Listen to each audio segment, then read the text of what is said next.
morning, Doctor. Good morning, Mr. Ramos. How are you this morning? Won't know till I've had the first cup of coffee. Uh-huh. Coffee bad for a person, Doc? Only if you drink too much, Mr. Ramos.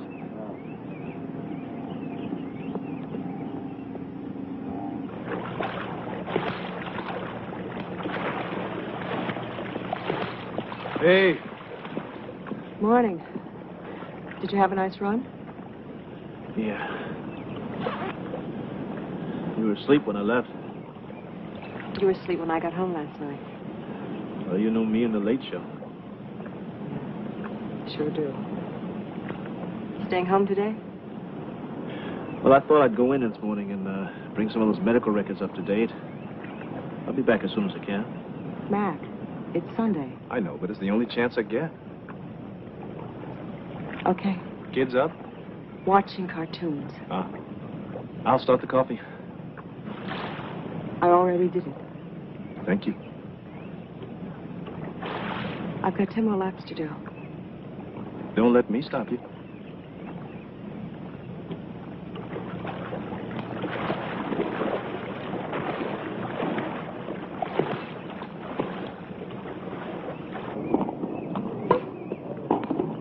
Out! Game! Out? What do you mean out? By a foot at least. Yeah, what's the score? 5-3. Okay. Your serve.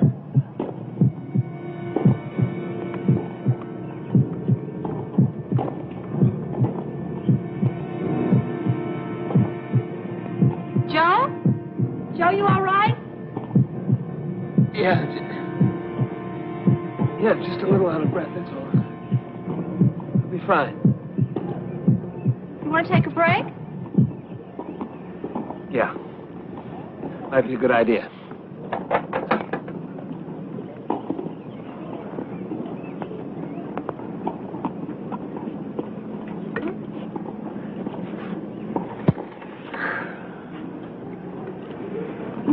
Question.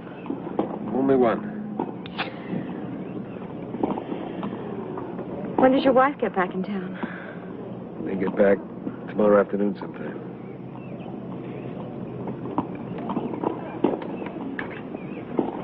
Then we're still on for dinner? If you want. I want. Every night I can get with you. Every middle of the night I can get with you. Not to mention the early mornings. Hey, you listening to me? Huh? You want to know about dinner? I'm going to go home, shower, and I'll pick you up about 7:30. Well, you can shower at my place. No, I've got some calls I've got to make. Patient's name, Norman Stanbury, age 55, seen last March for annual physical. STT wave changes indicated during stress EKG. Patient subsequently put on low-fat diet and entered into exercise program at Westside Y.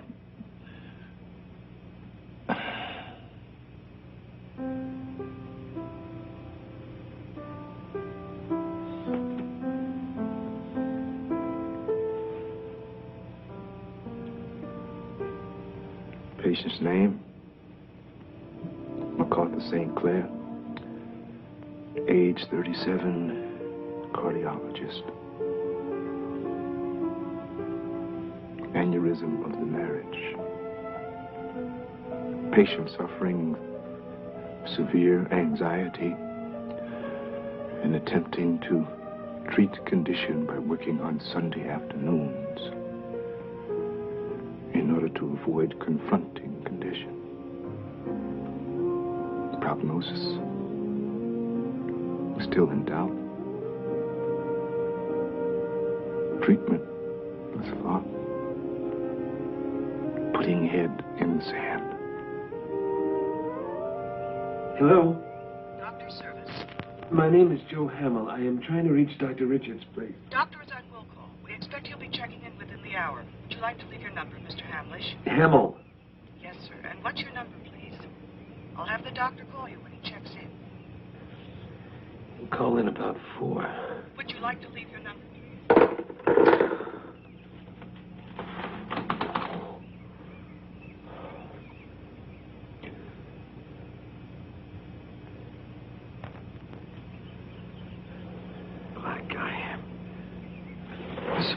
play tennis with.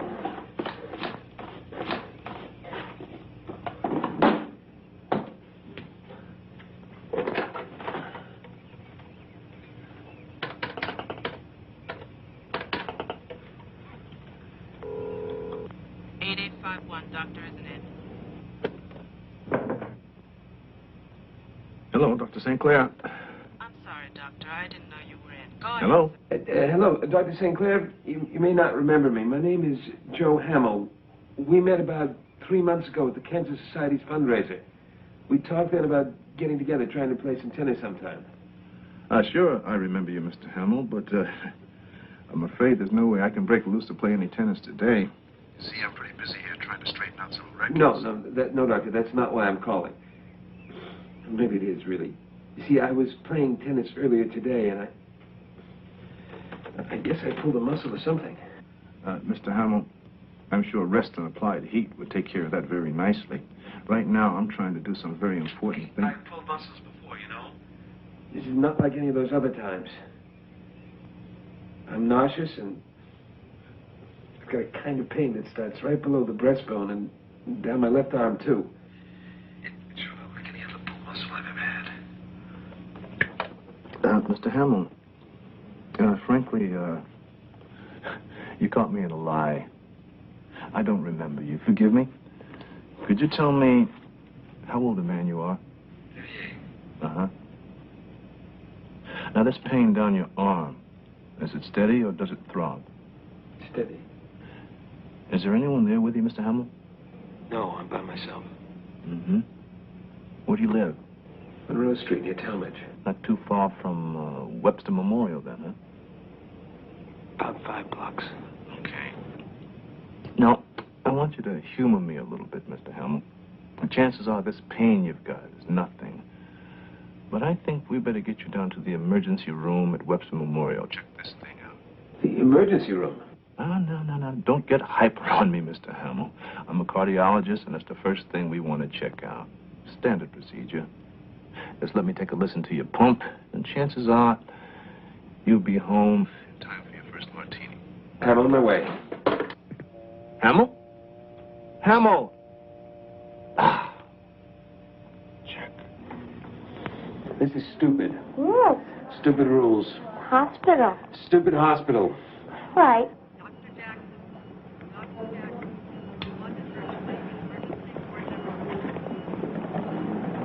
Hello, Joe. How you feeling? Joe, huh? 15 minutes ago, you didn't remember my name. Well, I'm occasionally hypocritical. Answer my question. How do you feel? I want to throw up, but I can't. Much pain in your arms and your chest? A little bit. Maybe more than a little bit. All right, I want you to get up here. Take it easy.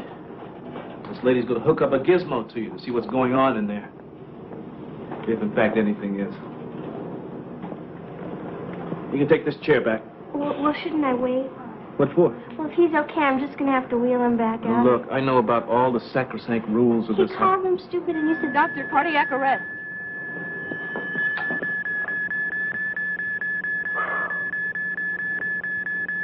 He's in the V-fib. Code blue. Car coming in.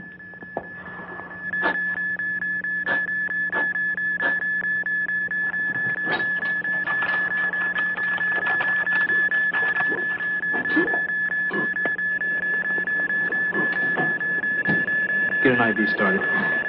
Let me have 400. 400. Stand clear.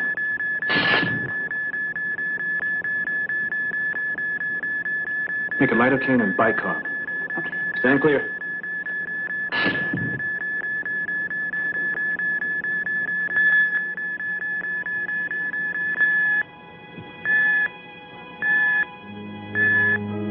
Okay. Looks like we got him back. Get that IV ready.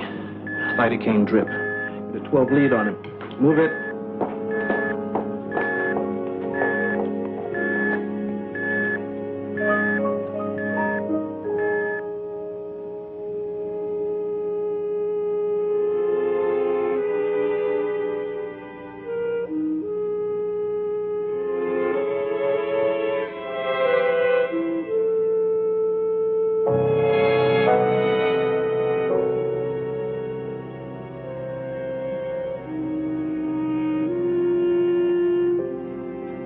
are you feeling, Mr. Hamill?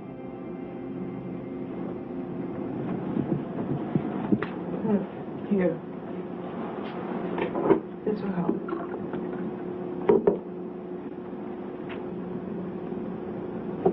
It's Sunday night, 10 of 12. And you're in the coronary care unit at Webster Memorial Hospital. Hurts. I shouldn't wonder.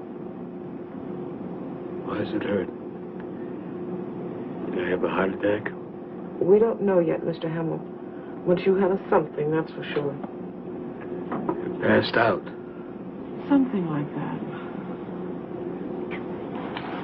What? Everything seems to be under control now. We'll be watching you, so don't worry about a thing. You bet. We called your house. There was no answer. They're out of town. That's what your employer said. Mr. Chancellor from the Times-Dispatch? He said he'd take care of Route number 5. Doctor, that's St. Clair? Oh, he left about an hour ago.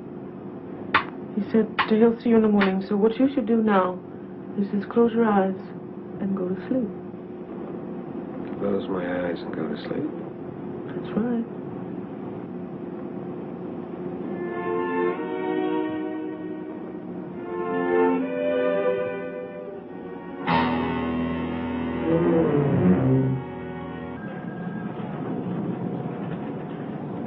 Good morning, Stace.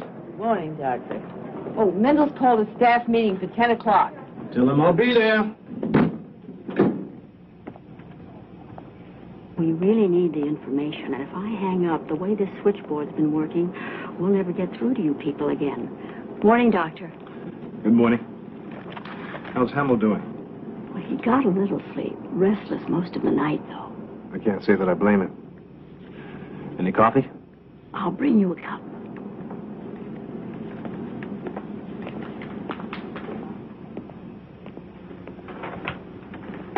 Good morning. Am I going to die? Everybody dies, Mr. Hamill. If you're looking for life everlasting, you've come to the wrong fella. How do you feel? Putrid. Much discomfort? Enough. Well, hopefully that should dissipate pretty much by the end of the I day. didn't really have a heart attack, did I? I don't know yet. The test results aren't back. 38 is pretty young for a heart attack, isn't it? Any age is young to the person having the heart attack, Mr. Hamill, but like I said, we're not sure that's what you had. We still have a ton of tests to run. Was it a bad one?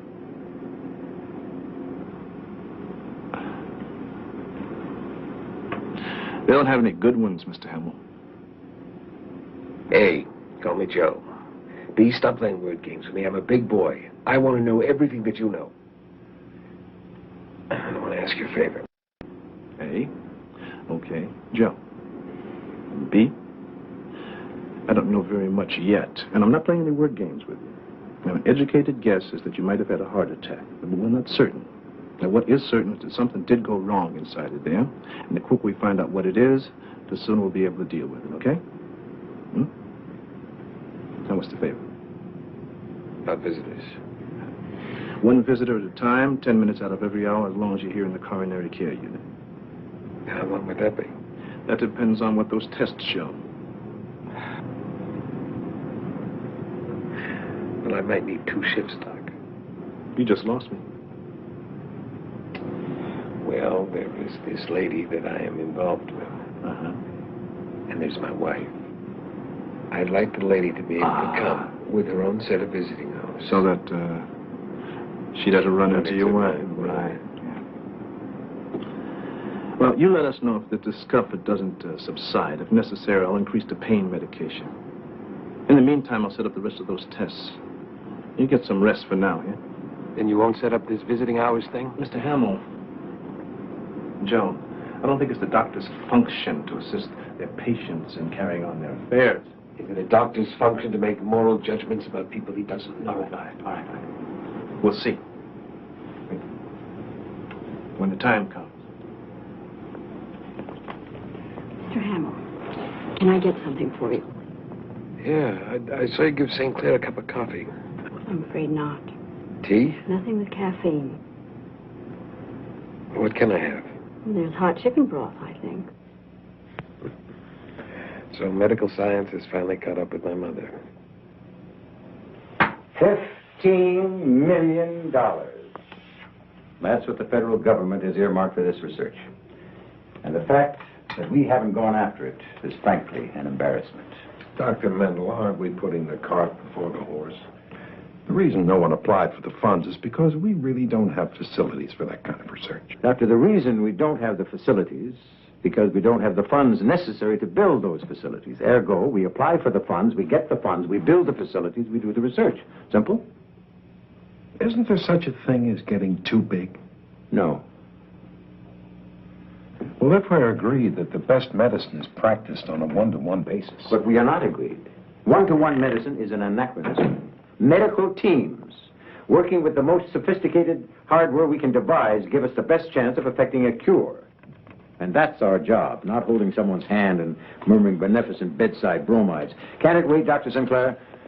I wanted to say a few words about the Board of Governors fundraiser. No, Doctor, I'm sorry, I can't. I've got to hold someone's hand and offer bedside bromides. I want to see him. Why can't I see him? Mrs. Hamill, you can see him tomorrow. But first, I think that we should talk. I want to make sure you understand his condition. Is he dying? No, I don't believe so. He's had a coronary event of some sort, but we don't know how bad it was yet. They said he's in critical condition. Oh, Mrs. Hamill, until he's finished with these tests, we have to follow certain procedures, and one of those procedures is initially listing anyone in CCU as being in critical condition. I don't understand this. I don't know what to do. I don't know what to say. I don't know how this happened. I mean, it's like some hideous nightmare. I know how concerned you must be. And I guess about all I can say at this point is that we're doing everything we possibly can to find out how extensive the damage is. And I'll tell him that you were here. I'm sure that will do him a world of good. Truly. Are you sure I can't see him today? Please. No, I'm sure. Thank you, Doctor.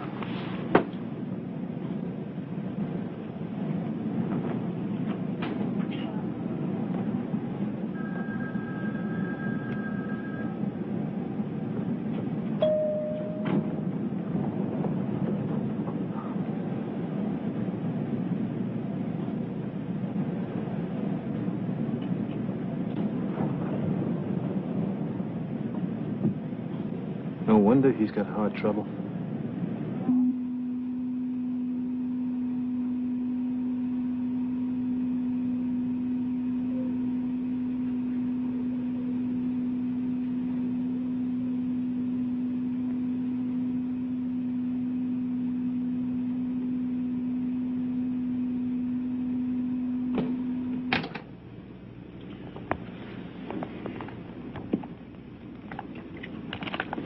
How am I doing?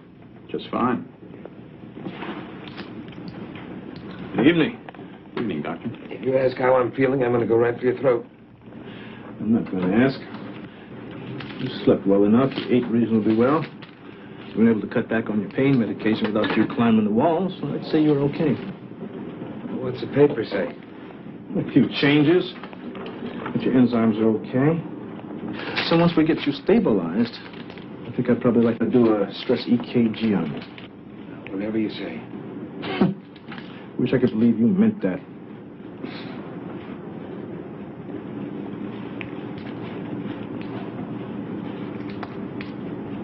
Your wife was here today. I think your lady was, too. She about 5'6", blonde, beige turtleneck. Yeah. She was here. How'd you know it was her? It was her. When you get out of CCU, I'll set up that dual visiting shift you were talking about. But you won't like doing it, will you? No, I won't. Why? You can't be Catholic. Come on now, is that a new rule? We have to move to the rear of the Vatican now? I just meant it's not usual. but maybe you're not usual. Well, maybe I'm not. But let me answer your question this way. It's none of your business.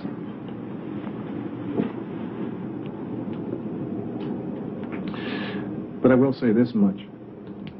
You're trying to get out of a marriage, and I'm busting my hump trying to keep one together. You've had a cardiac arrest. The fact of the matter is that my father died at the age of 48 of a coronary. And if an insurance agent were to write us both up, your rates would probably be a lot lower than mine because of genetic factors. You and me have about the same life going on, but we're moving in different directions. I don't mind admitting I have some very mixed emotions about you, Hamill. St. Clair, we're totally up to you. Would you save me? Well, it's a dirty job. But somebody's got to do it.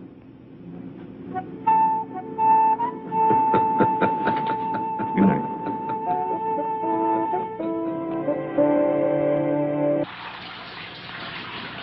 Hey, Hi. You got a call. who from?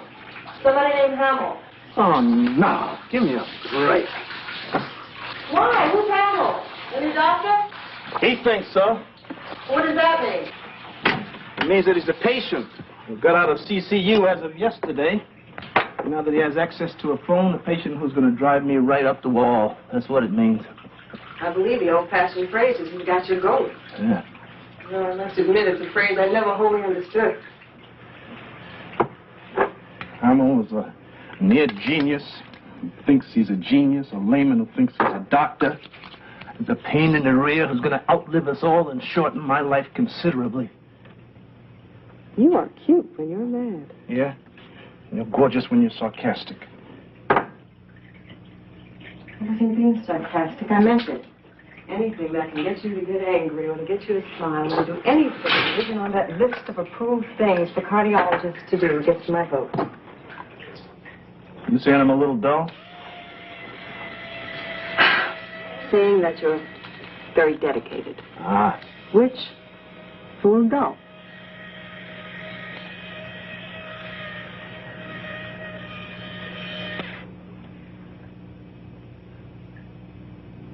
It's been a long 15 years, hasn't it?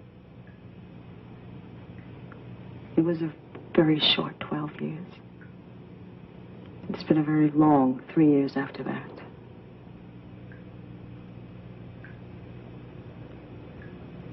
May I ask you a rough question? Sure. Are you having an affair?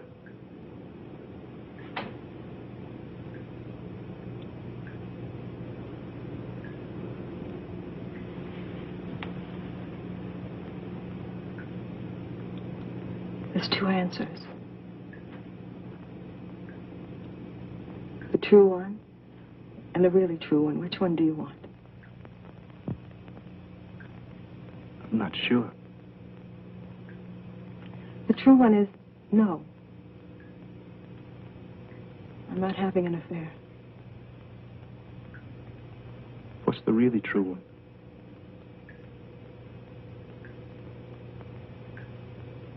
The really true one is no. I'm not having an affair anymore.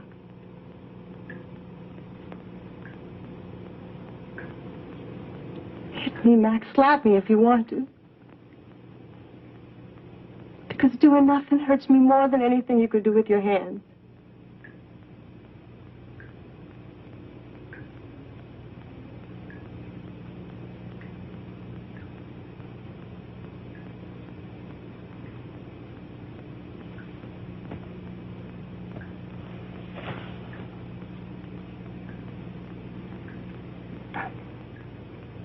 How did it happen?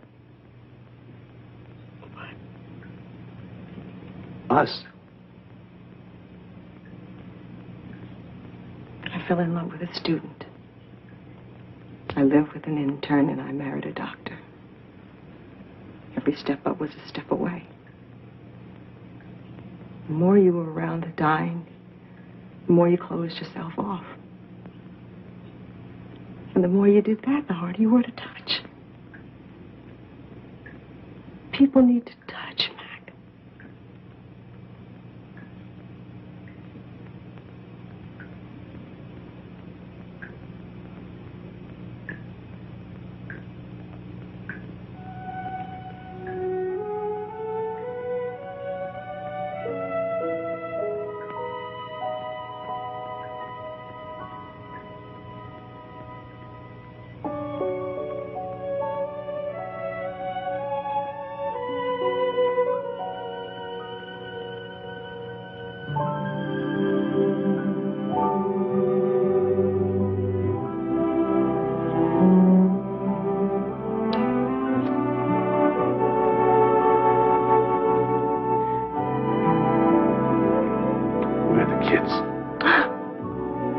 Watching cartoons.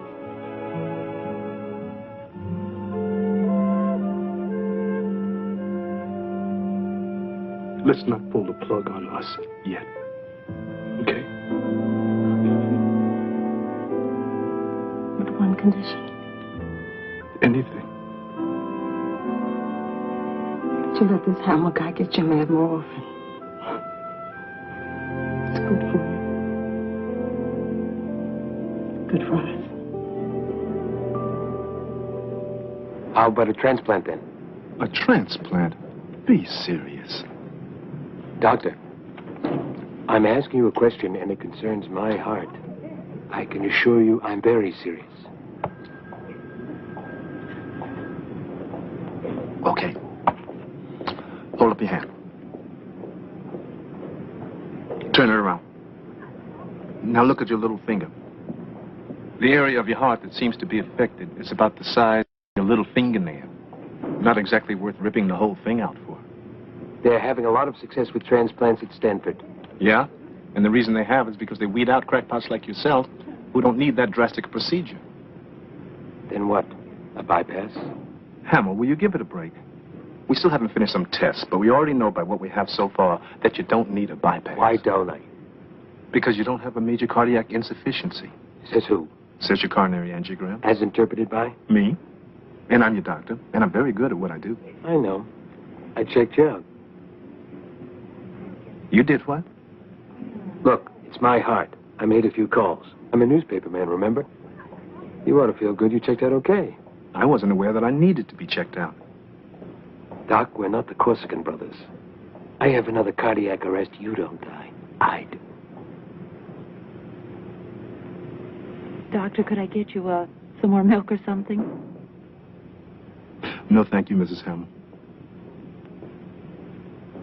Well, Joe, I guess I really should be going. I have to pick him up from a recital. Sure thing, I know. No problem.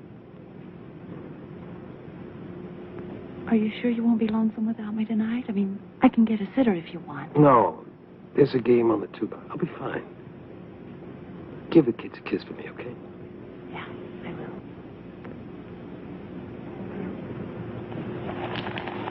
And I'll see you tomorrow then. Right. Tomorrow.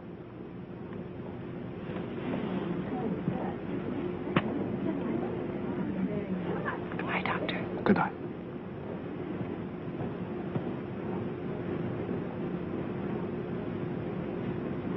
Nice lady. Very. Easier if she wasn't. You better get back. How about walking part of the way with me? Something I want to talk to you about. Something out of all those magazine articles you've been quoting to me? In a way, yeah.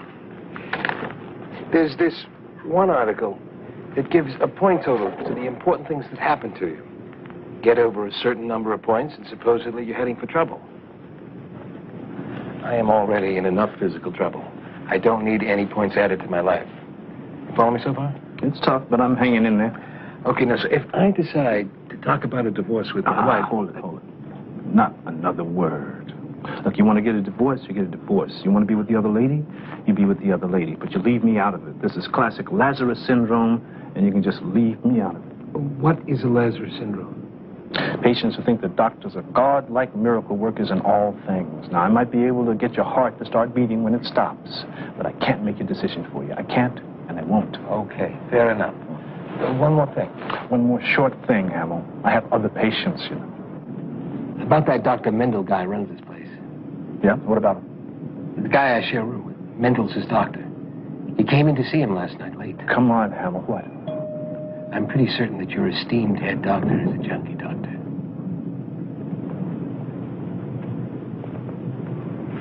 See you around.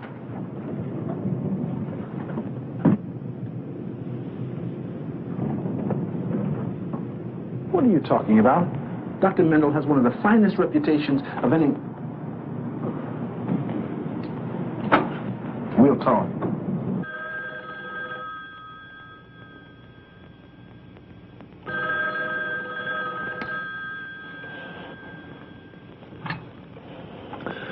Dr. St. Clair.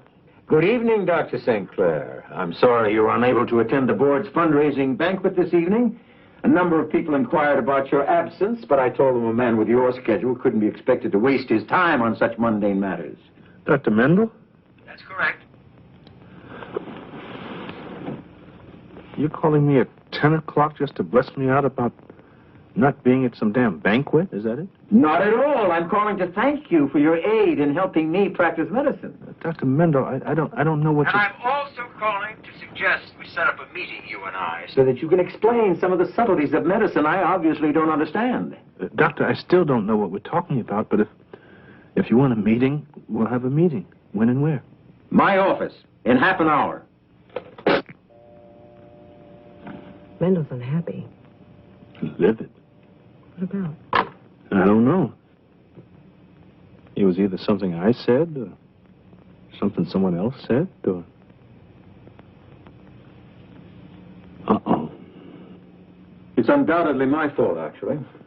The institution should keep top-notch doctors at work. We should avoid underbooking your caseload so as to force you into spreading your wisdom among other patients. Patients not your own. Doctor, I still don't know what you're talking about. We're talking about Albert Dominguez. A patient of mine who told me this afternoon he doesn't want the bypass. A patient of mine who told me he's now deciding he might want to be your patient. Why? I don't know. I never heard of the man. Never met him. That's your first lie, Sinclair. And I don't intend to let you get away with it. Doctor, I don't lie. You were introduced to Dominguez last Thursday. What room is he in? 516. Oh, he shares the room with a patient of mine named Joe Hamill. That's correct. Okay, so maybe I did meet him. But the name went in one ear and out the other. As far as I'm concerned, he's a guy in... So you did lie. I forgot his name. Oh, whatever. And I certainly didn't talk to him about his condition or your diagnosis of that condition. But you did talk to Mr. Hamill about a bypass in negative terms. Hamill does not need a bypass. Dominguez does. Then give it to him. I can't now. Why not? Because your Mr. Hamill has pointed out to Mr. Dominguez. They're both about the same age. They're both in after their first heart problem. They're both very much alike, so why should Mr. Dominguez run the risk of major coronary surgery while all you're recommending for Mr. Hamill is a rehab program of diet and physical reconditioning? Doctor, I regret that all this has happened, but you can't hold me responsible for having a motor-mouth patient. I can. I do. I am.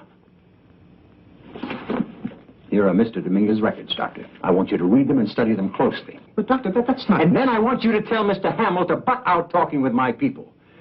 Then I expect you to sit down and write me an apology. An apology? An apology for nearly costing Mr. Dominguez his life. Unless he consents to the bypass.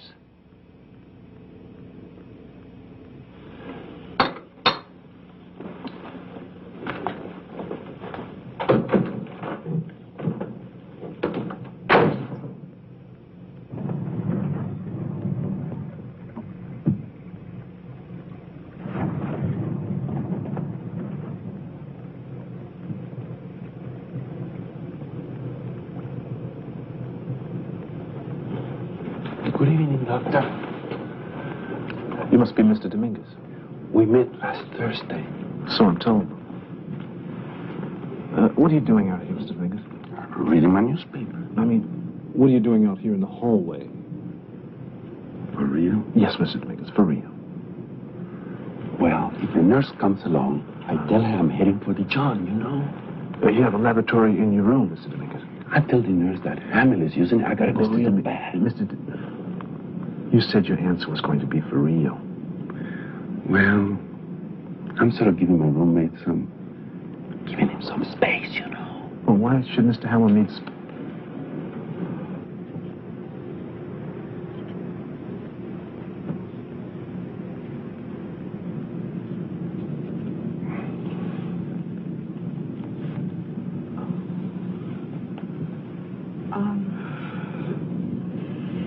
Dr. Sinclair.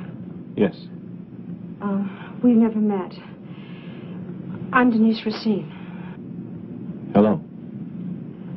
Hello.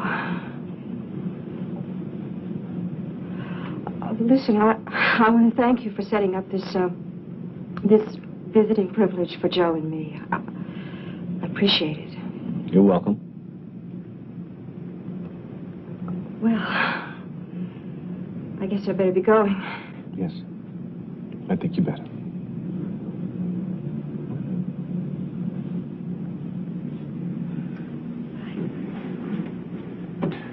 Mr. Dominguez, why don't you read your newspaper a little while longer?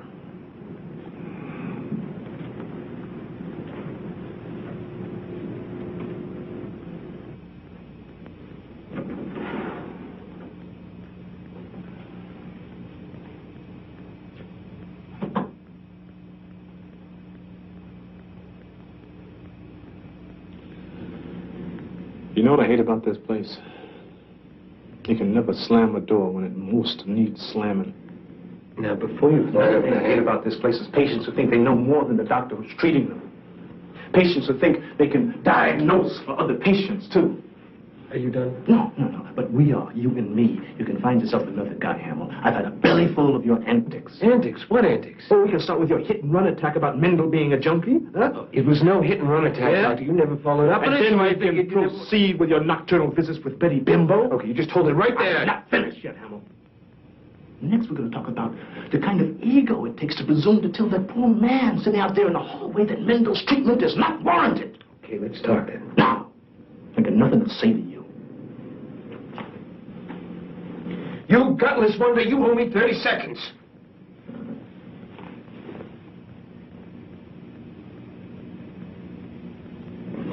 Cannot be expected to be taken seriously wearing one of these let your buns hang out outfits. And I very much want you to take what I have to say seriously. Doctor, I have seen enough dope and enough people on dope to know what I'm talking about. Mendel throws down enough greenies to give a possum insomnia. I've seen him do it when he was in here talking with Dominguez. It's pretty dumb of him to do it in front of you, isn't it? A lot of doctors think people who are sick somehow get dumb because of it. Not true. Your Dr. Mendel is a speed freak. Check it out. Your 30 seconds are up. Okay. I did not tell Dominguez to scratch the bypass. I told him that he had a right to a second opinion. When he laid that on Mendel, the good doctor came unglued. He really blew his cork. A not uncommon overreaction for those hooked on uppers. Mendel's under a lot of pressure. No, he's not. Dominguez is the one under pressure. He's got a guy who wants to cut him open and put a scalpel to his heart. Now that's pressure, Doctor. That is pressure. If you ever call my fiancée a bimbo again, I am going to knock you on your can so hard you will need a plumber to remove the floor tiles.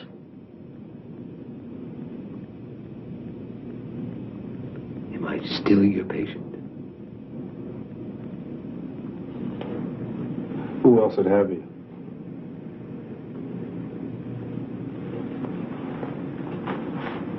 Good night, Mac.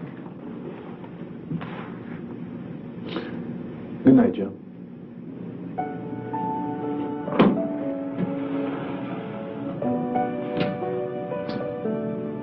It's all right? It's all right.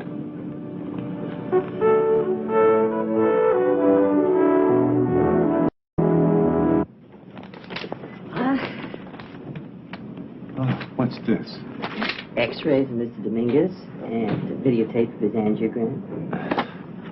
Dr. Mendel said you wanted to look him over.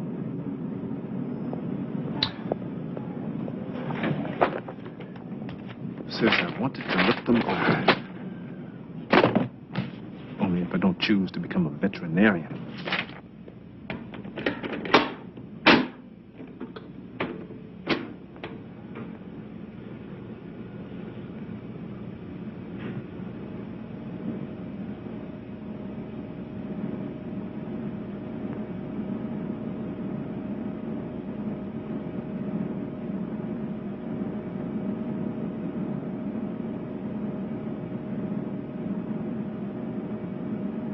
Again.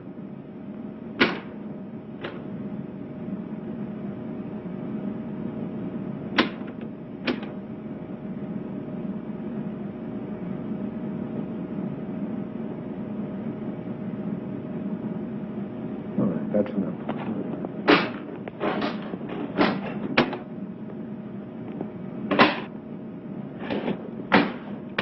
Well? Well, in technical terms, that's not what you'd call a zippity-doo-dah heart. Agreed.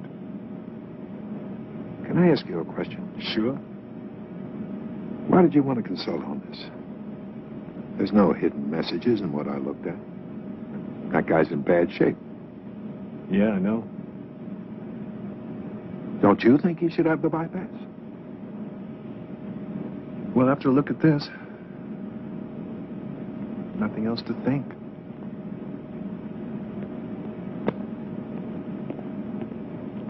Mac, what'd you need me for? Well, this one is sort of special.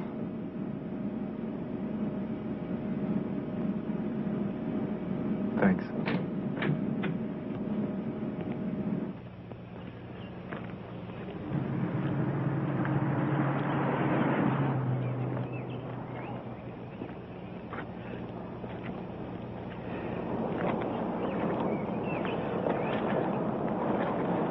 Morning. Good morning. You know, I figured that you being a newspaper man, a writer, you might want to give me a hand with this apology I'm going to have to deliver to Mendel. I figure you might want to write about something a little bit more interesting than the post-Tibetan cash flow. I mean, we're in this as a sort of a team effort. I figure you might want to pitch in. I'm dead. No, you're not. Oh, listen. You just don't know how to take your own pulse, that's all. Hey, that's not bad. How long you been at it? Oh, about 10 minutes, I think. Take a break.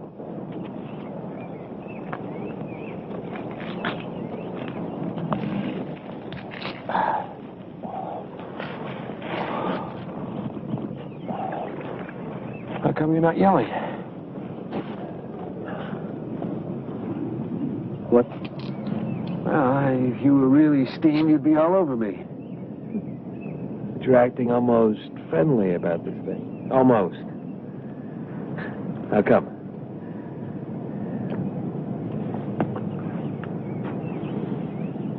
Caffeine. How come so friendly, Doctor?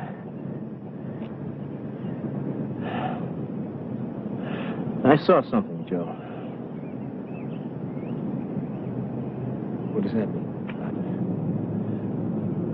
It means that in going over the records that Mendel gave me, in looking at the angiogram and the EKGs, I saw something that doesn't exactly fit. It's like looking at one of those what's wrong with this picture puzzles on the Sunday funnies, you know? It's something I've seen or read. It's just not right. Damn if I know what it is. What are you going to do? Well, I'm going to tell Mendel I apologize.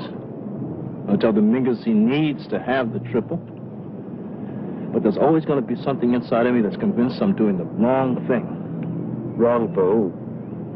Wrong for Mendel. Wrong for me. Wrong for Dominguez.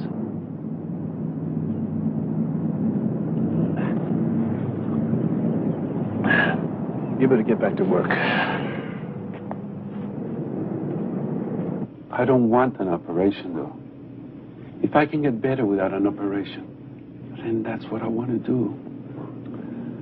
I'd vote with you, Mr. Dominguez, if the facts warranted that kind of therapy, but they don't. You have a severely advanced case of coronary artery disease. I've seen the tests that Dr. Mendel has run on you, and I agree with his conclusions. You think I should have this bypass thing?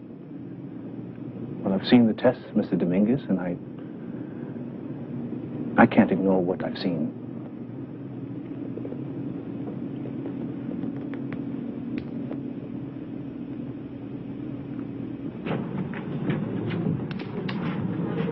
Got a minute? Sure. Come on in. I won't keep you long. I want to leave something with you. And I need a couple of favors. I've done about all I can with the visiting hours, Hamlet. No, I'm not talking about that. Won't be necessary anymore anyway. You spoke with your wife. Yeah. I didn't say anything we both didn't know already. I just said it out loud. She's doing okay, I think. Well, how are you doing? Tough duty for both of you, huh? Yeah, for sure. Anyway, that's not why I'm here, and that's not what the favors are about. Go. The floor nurse said that I might be discharged Wednesday. Is that right? Yes, it is. You'll be with the outpatient rehab program. Can I stay another day? Assuming that you don't need my bed for somebody really sick.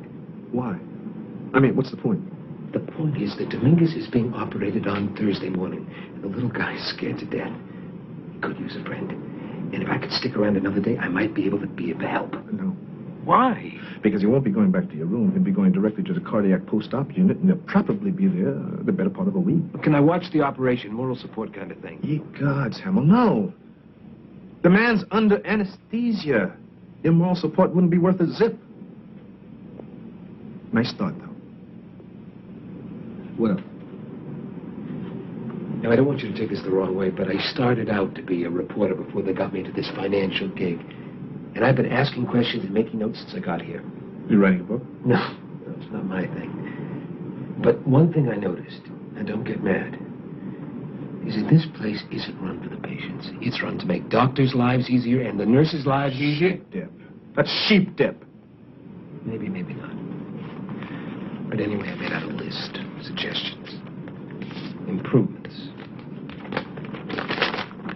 Use it in good health. For people who are in poor health. Hamill. Thank you. No sarcasm intended. None meant, none taken.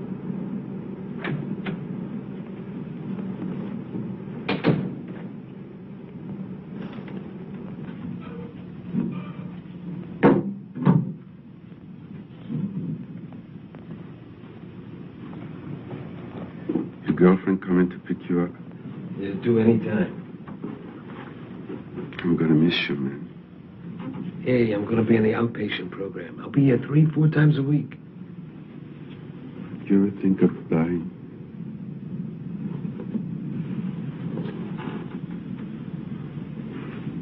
Sure. I'm afraid. I'm afraid I might die tomorrow, man. I think anytime anyone opens you up like that, you've got a right to be afraid. You'd be an idiot not to be. Come here a second.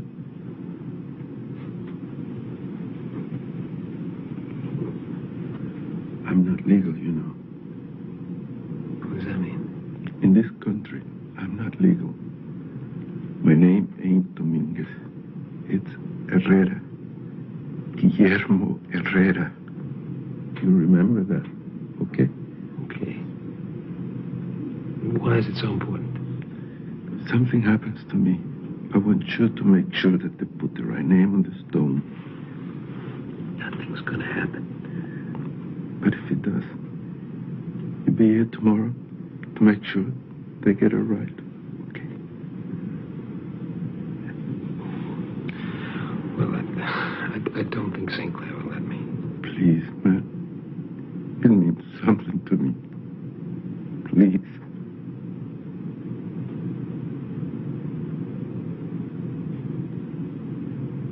I'll be here.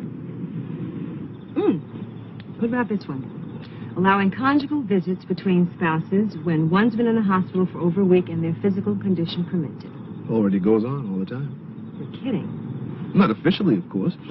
But the nurses generally know what's happening when a husband and wife ask not to be disturbed. They tend to look the other way. Well, why not make it official then? Because Mendel would have a stroke. And the board, all of whom are overworked, would have to be reminded what the purpose of a conjugal visit is. Given a choice between being a patient in your hospital and a prisoner in a Mexican jail, I think I know which one I'd choose. Which one? Hey, Dad. Yeah? There's some people out front to see you. The guy says his name is Hamill. Okay.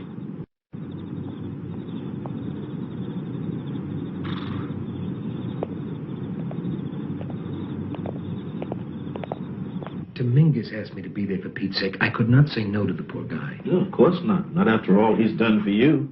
Standing sentry duty and whatnot. I was striving for cardiovascular benefits. Could we please change the subject? Denise, would you like to help me with the cake? Absolutely. Here you go, Joe. Thanks. You're entitled to 1 cup. How many are you entitled to? All I want. Rank has its privileges. I can see that. You figured out what isn't kosher about this thing with Dominguez? All I found out is that your distrust of doctors is catching, even to a doctor. But you said something didn't add up. Yeah, until I can specify what that something is, that's about all I've got, is an unfounded charge that could ruin the career of a man that built that hospital into one of the finest cardiovascular units within 1,000 miles. Not to mention all the doors he opened for me, the ones I couldn't do myself. Boy, you doctors sure stick together. Yes, we do. If I was a baseball player, you'd call it teamwork. If I was a reporter, you'd call it professional courtesy. But since I'm a doctor, it's suspect, huh?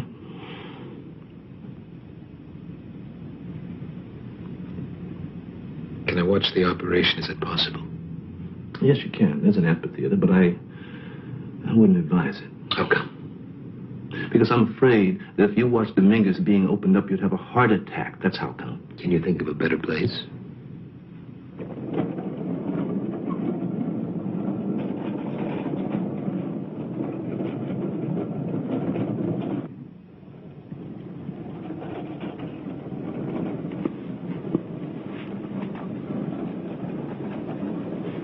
How you doing?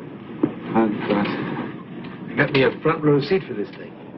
Anything goes wrong, you nail the guy that gustas. Nothing is going to go wrong. Be a piece of cake. I was in a car accident when I was a kid. They operated on me then. Take out some ribs here. I guess this is a little more complicated. Piece of cake, I'm telling you. There's a postcard on my nightstand next to my bed. It's got the address of my family on it. Something was screwy.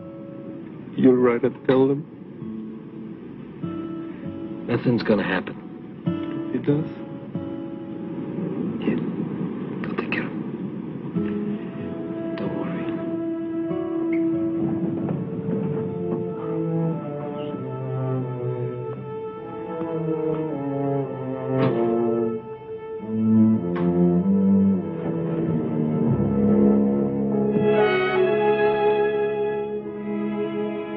He better make it. Because if he doesn't, they have to write a letter to his folks in a foreign language. Tell them that their son is dead. and put it in a way so they don't get too upset. That's going to take some kind of letter.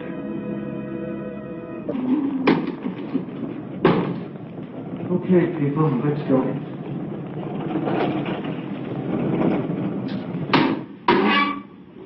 Okay, hello, Mr. Dominguez. Okay, we're just going to scoot you over to this other table here. Okay, there you go.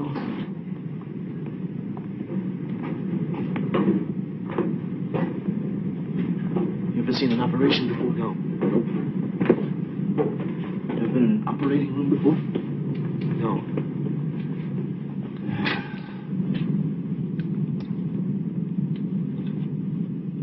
Okay.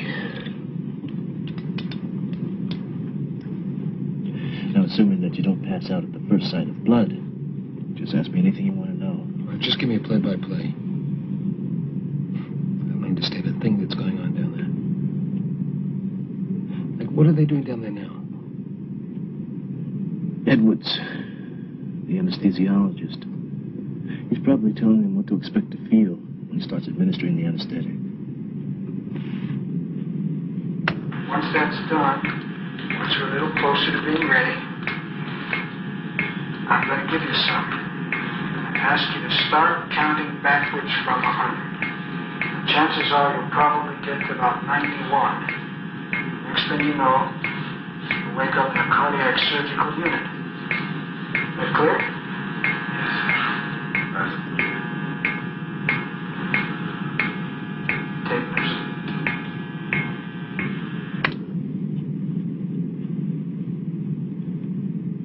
Poor, terrified human being. Where's Mendel? He's not going to open. What? And don't get bent out of shape, Hal. It's all very ethical, but done all the time. Mendel will be here for the actual bypass and the selection of the veins from the leg. But the opening and prepping of the surgical field will be done by the rest of the team. Who are second stringers? Who are as qualified as human beings can be. I never look at the circumstances surrounding this operation, but that procedure is not out of line. What is? I don't know. I think something is. I just don't know. Mr. Dominguez, I'm going to give you a little oxygen now. Put a mask over your face. You won't be frightened. You're going to get a blast of air now. It's going to help you relax. And here it comes. Okay. One more.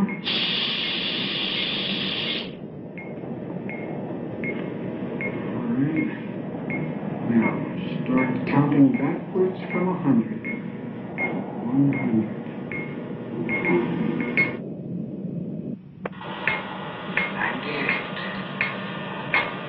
97, 96,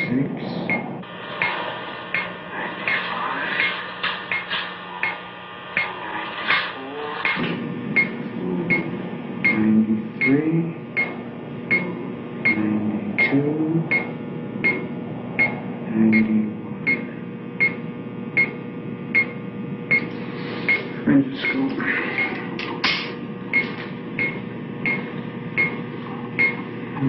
Tracheal tube.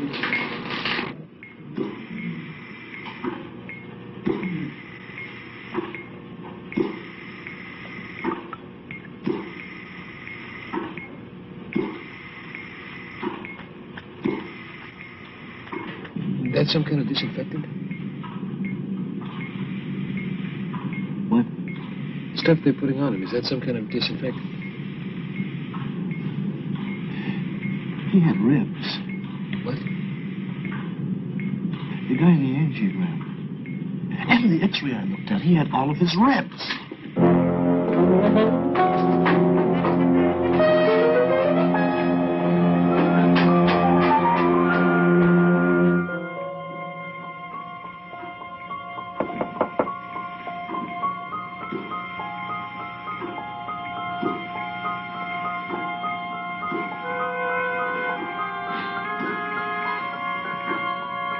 Now,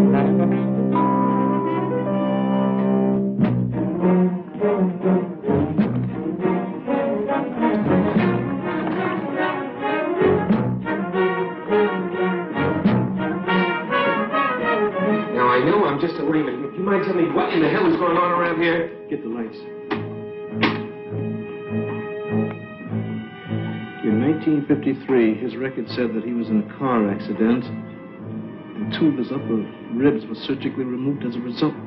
That's not him. It's not him. Look, will you fill me in? Look, this is an angiogram. That's what had me convinced that a bypass was a necessary procedure. But Mendel gave me somebody else's angiogram.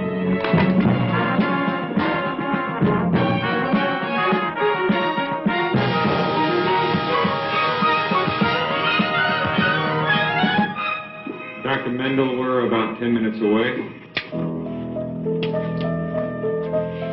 Thank you, Doctor. Keep me posted.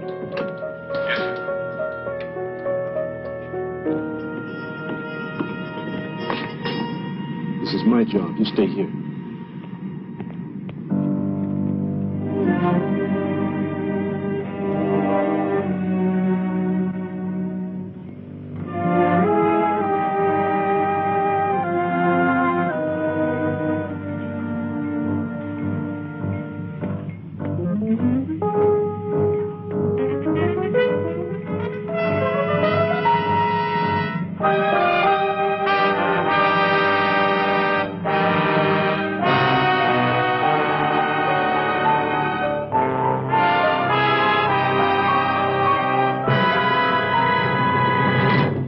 This is a sterile prep. Doesn't matter. It doesn't. No. Not as long as you agree to cancel that bypass on Dominguez. I'm sure you have your reasons, but I don't want to hear them. Because he doesn't need a bypass, Doctor. And every second that he's under anesthesia, his life is being risked needlessly. And I'm terrified that maybe you're well aware of it. I beg your pardon. It's got his name on the label, but it's not his angiogram. Well, maybe some names got mixed up. Maybe. Hopefully that's what happened. But either way, he doesn't qualify for this kind of procedure. In your opinion? Doctor! Are you going to perform a triple on the basis of a wrong angiogram? Almost ready for you, Doctor. He's in good shape. Thank you, Doctor. That operation can't take place. I won't allow it.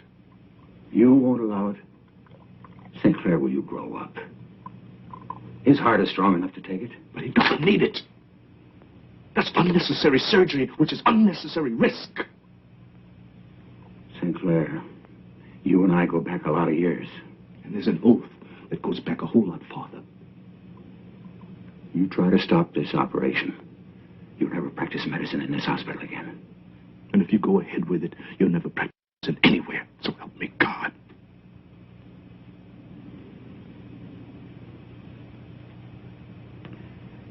Medicine.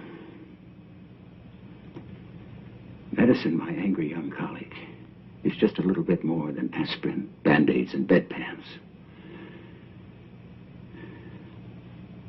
Medicine, whether you like it or not, or whether I like it or not, is a business. Cash and carry, pay on delivery.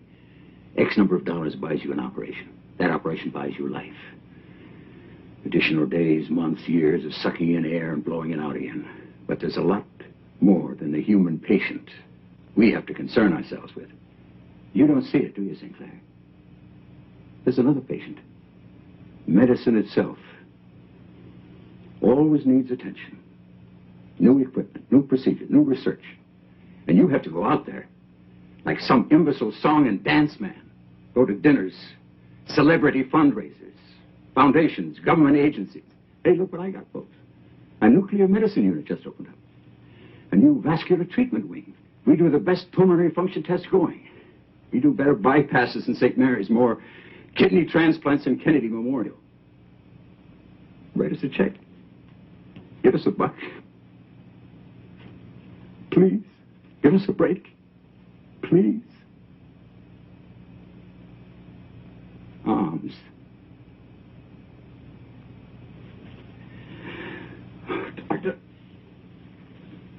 so tired.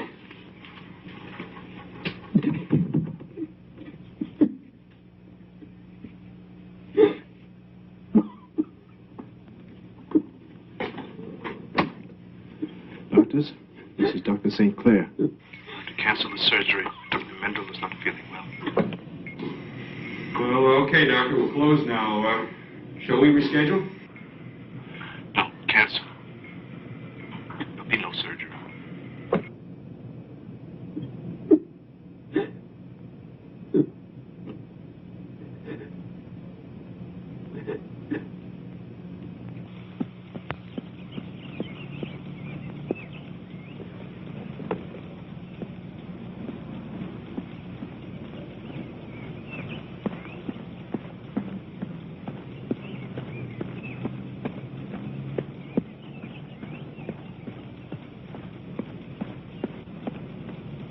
When you get to the water fountain, check your pulse and take a 1-minute break.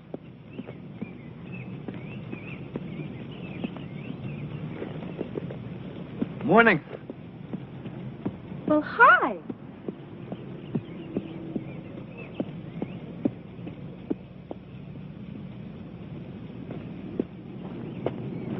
Good morning. Hiya. I'm here every morning. First time I ever saw you. What's up? Digging for clams. Always best at low tide. Tide's really low this morning. Funny. Real wet. Hey, What? aren't you supposed to rest for a minute? Oh, yeah, right.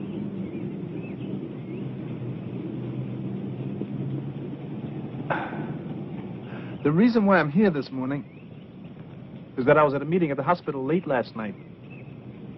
Mendel resigned. Good. I'm sort of taking his place. How do you sort of take his place? Well, they offered me the whole thing, but I turned it down. I figure that's 2 jobs, really. It's what got Mendel into buying in the first place. Always wearing 2 hats at the same time. I told him I'd like to find a guy who knows about money, knows about the financial community, who could share that half of the job. A guy with whom I could share the responsibility of running that place. You got any candidates? Yep. What's the pay like? Probably not as much as you'd make at the newspaper. How did I get into it? That just kind of came into my head. Anyway, if it was you we were talking about, there's no question you'd make more money at your old job. The old job, of course, being one of the factors that put you in the hospital in the first place. In charge of expenditures, money, logistics. With one proviso. What? If you ever at any time countermand any order given by any doctor in that hospital, I'll feed you cholesterol cocktails until you croak. How about one proviso on my end? Go. Patient has a complaint. Complaint of any kind, he comes to me. Not to the doctor, not to the nurse, but to me, a guy who's been there. A guy who knows how scary 3 o'clock in the morning can be in that place. I can live with that. But can you live with me?